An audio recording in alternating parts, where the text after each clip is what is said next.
British advanced pain clinic, నొప్పి మాయం, surgery దూరం. For appointments 9155515563.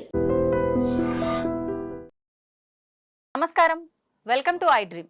ధర్మ మార్గం విత్ విజిత కార్యక్రమానికి స్వాగతం.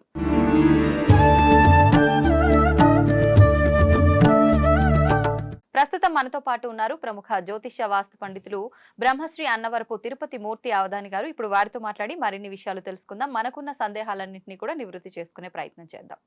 నమస్కారం గురుగారు. ఓం శ్రీ మహాగణాధిపతయే నమః. గురుగారు, శని భగవానుడు అనగానే ప్రతి ఒక్కరు కూడా భయపడుతుంటారు. నిజంగా శని అనగానే చేసే వాళ్ళే భయపడతారండి ఆయన దగ్గర. ఎవరు లేరండి తప్పు చేసిన వాళ్ళు, ప్రతి ఒక్కరు భయపడతారంటే అదే చెప్తున్నాను. తప్పు చేసిన వాళ్ళు మాత్రమే ఆయన దగ్గర భయపడతారు. అంతే.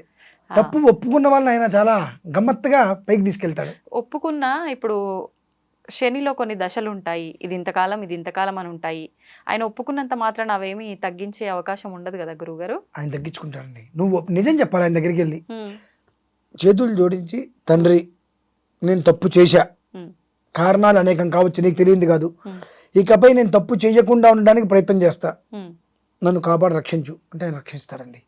అంత ఉదాత్త స్వభావం గలవాడు శని. ఓకే. అయితే ఇప్పుడు తెలిసి తెలియక ప్రతి ఒక్కరం ఏదో ఒక తప్పు చేస్తూనే ఉన్నాము. కొంతమంది నేను తప్పు చేశానని ఒప్పుకుంటారు, కొంతమంది ఒప్పుకోరు మీరు అన్నట్టుగా. అయితే ఈ తెలిసి తెలియక చేసిన తప్పుల నుంచి విముక్తి పొందాలి, ఆయన అనుగ్రహం కలగాలి అంటే ప్రత్యేకించి ఇప్పుడు ఈ మాసంలో ధనుర్మాసంలో వచ్చే శని త్రయోదశి రోజు ఎటువంటి విధానాన్ని ఆచరిస్తే బాగుంటుంది? సకల జనుల శ్రేయస్సును కోరి అడిగినటువంటి ప్రశ్న ఇది. చాలా బాగుందమ్మా.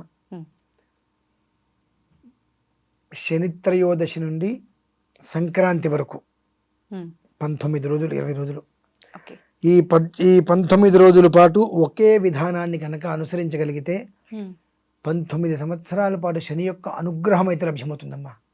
అంటే వరుసగా 19 రోజులు చేయాల్సిన విధానమా? ఏం చేయాలండి? అయితే నవగ్రహాల ఆలయానికి, లేకపోతే ఇంట్లో చక్కగా ప్రతిరోజు పొద్దున్నే గ్రహాలయానికి వెళ్ళి శనిగ్రహం దగ్గర అంత నువ్వుల నూనె ఆయన మీద పోసి, అన్ని నువ్వులు వేసి, నల్లది జాకెట్ ముక్క కానీ రిబ్బన్ కానీ ఆయన కట్టి 19 జ్యోతులు ఆయన ముందు పెట్టి, చిమ్మిరి ఉండ నివేదన పెట్టి, ఆ హారతిగా ఇచ్చి 19 ప్రదక్షిణాలు చేసి వచ్చేసేయండి. ఏమి చేయద్దు ఇంకా. ఇలా ప్రతిరోజు ఒక అరగంట 40 నిమిషాలు ఊర్పు వహిస్తే అయిపోతుంది. ఏమండి, గుళ్ళోకి వెళ్ళి వస్తే అక్కడ 40 నిమిషాలు అయిపోతుంది, కానీ రావడానికి ఒక సమయం పడుతుంది కదంటే, మీ ఇంట్లో అయితే ఆంజనేయ స్వామి విగ్రహం అలా పెట్టుకోవచ్చా అండి? అయ్యో, లేదంటే ఈశ్వరుడు శివలింగం ఆంజనేయ స్వామి పక్కన పెట్టుకోండి, లేదా చక్కగా ఈశ్వరుడికి తైలాభిషేకం చేసుకోండి. అంత నూనె పూసి శుభ్రంగా కడిగేసేసి ఆయన పెట్టి, నువ్వులు బియ్యం, తెల్ల బియ్యం, ధవలాక్షతలు ఉంటారు, అన్ని బియ్యం తడిపి నువ్వులు కలిపి, నల్ల నువ్వులు ఆయన మీద వేసి నమస్కారం చేసుకొని, శివుడి పైన నమస్కారం చేసుకొని, మళ్ళీ యాస్టీస్గా ఆయనకు ఒక వస్త్రం చుట్టేసేసి, చలిమిడో ఏదో ఒకటి ఆయనకి నివేదన పెట్టేసేసి 19 జ్యోతులు హారతి ఇచ్చి ప్రదక్షిణ చేయమనండి. ఇలా కంటిన్యూగా 19 రోజులు, ఎప్పటి వరకు? మకర సంక్రాంతి వరకు చేయగలిగితే వాళ్ళు పడేటువంటి ఆనందం అంతా ఇంత కదమ్మా. ఎందువల్లనంటే మకరంలోకి రవి ప్రవేశిస్తాడు. మకర కుంభాలకి శని అధిపతి. అయితే శని రవి తండ్రి కొడుకులు, బద్ధ శత్రువులు. రవి అంటే తండ్రి అంటే కొడుక్కి చాలా ప్రాణం, కానీ కొడుకు నల్లగా ఉంటాడు అనే ఒక ఉద్దేశంతో శని రవి పక్కన పెడుతూ ఉంటాడు. అటువంటిది మకరంలోకి ఈ యొక్క రవి ప్రవేశం, శని ఇంట్లోకి రవి ప్రవేశిస్తాడు. ఆ సమయంలో శని పడే ఆనందం అయితే అంతా ఇంత కదమ్మా. నా తండ్రి నా ఇంటికి వచ్చాడు అని చెప్పి నెల రోజులు ఉంటాడు. ఆనందం అయితే అంతా ఇంత కాదు. ఈ లోపు ఎవరైతే శనేశ్వర స్వామిని ప్రసన్నత చేసుకున్నారో వారికైతే కనుక ఒక 19 సంవత్సరాలు ఏలినాడు శని లేదు, అర్ధాష్టమ శని లేదు, అష్టమ శని లేదు, అన్నిటి నుంచి ఆయన బయటపడేస్తాడమ్మా. ఒకవేళ వ్యక్తిగతంగా వాళ్ళు ఏదో వ్యక్తిగతంగానే కూడా ఆ ఇబ్బంది మాత్రం మనకు కలగనీయడా? పొరపాటు కూడా కలగనీయడు. అంటే అది ఒక యోగం. అది మనం చేసేటువంటిది పుణ్యం, దాని యొక్క ఫలితం పుచ్చుకుంటాం చూసారండి. ఇలాంటి పుణ్యాల వల్లనే అటువంటి ఫలితాలు మనం పుచ్చుకోగలుగుతాం. అయితే మనం కొన్ని వింటూ ఉంటాం, కొన్ని గ్రహ కలయికల వలన ఇప్పుడు మనకి ఏదో చాలా ఇబ్బందులు వస్తున్నాయి, దేశం నాశనం అవుతుంది, అది మనం వింటూనే ఉంటాం. ఎప్పుడూ కూడా ఖగోళానికి సంబంధించినటువంటి విషయాన్ని ఖగోళానికి చూడాలి. మానవ జీవితానికి సంబంధించిన విషయంలో కొన్ని మనం ముడిపెట్టవద్దు. ఈ ఒక్క శని త్రయోదశి నుంచి ఆ రాశి ఈ రాశి అని లేదండి, ఎవరైనప్పటికీ కూడా హాయిగా ఆ ఒక్క విధానాన్ని అనుసరించగలిగితే ప్రతి మనిషి జీవితము ఉద్ధరింపబడుతుంది.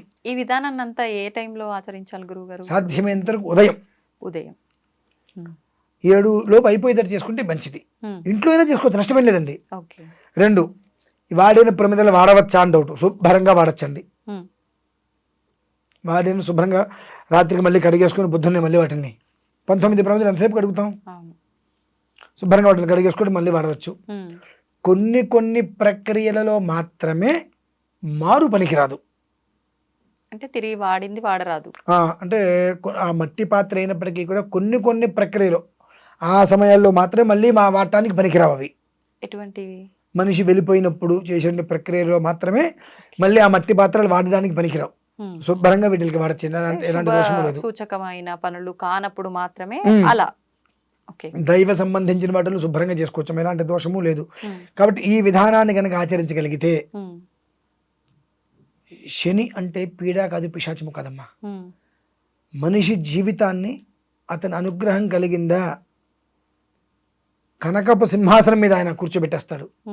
ఆగ్రహానికి లోనయ్యామా మన బ్రతికి దిక్కు కూడా ఉండదు. ఇంకా ప్రతి క్షణం ఆయన అనుగ్రహమే మనకు కావాలి. ఈ 19 రోజులు చాలా అద్భుతమైనటువంటి ఘడియలు. కాబట్టి ప్రతి ఒక్కరూ నా నీను అనేటువంటిది లేకుండా, నా నక్షత్రం నా రాశి అనేటువంటిది లేకుండా సర్వజనులు ఈ విధానాన్ని అనుసరించినట్లయితే, ఎందుకంటే నేను ఈ 19 రోజుల పాటు మన భారతీయ శంకరపీఠంలో నిర్వర్తిస్తున్నానమ్మా. చక్కగా ప్రతిరోజు విశేషంగా ఈ దీపాలన్నింటితోటి నేను చేస్తున్నా.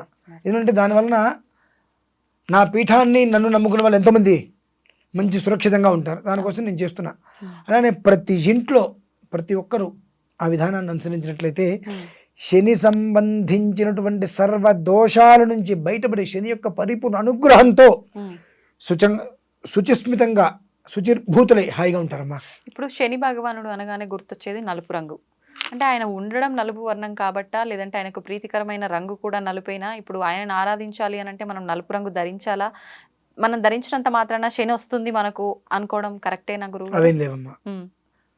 ఇప్పుడు ఈ బట్టలు మనం ఎందుకు ధరిస్తామనంటే, నేను నలుపు రంగు బట్టలు కట్టుకున్నా కాబట్టి నేను దోషం చేయకూడదు, పాపం చేయకూడదు, నేను దీక్షలో ఉన్నా. దీక్ష అన్న ఏదైనా మనస్సుకు ఉండాలి, బట్టలకు కాదు ఉండాల్సింది. బట్టలకు ఉంటే బట్టలు ఉన్నంతసేపే దీక్ష. మనస్సుతో నువ్వు చేస్తున్నావు, బట్ట కట్టుకొని చేస్తున్నావా? మనస్సులో లేని దీక్ష బట్టలకి దానికి, కాబట్టి ఇదే కట్టుకోవాలి కదమ్మా. శుచిస్మితంగా ఉతికి ఆరేసిన వస్త్రాలు కట్టుకోవాలి. అది ఏ వస్త్రమైనా నువ్వు కట్టుకో, ఉతికి ఆరేసిన వస్త్రాలు కట్టుకోవాలి.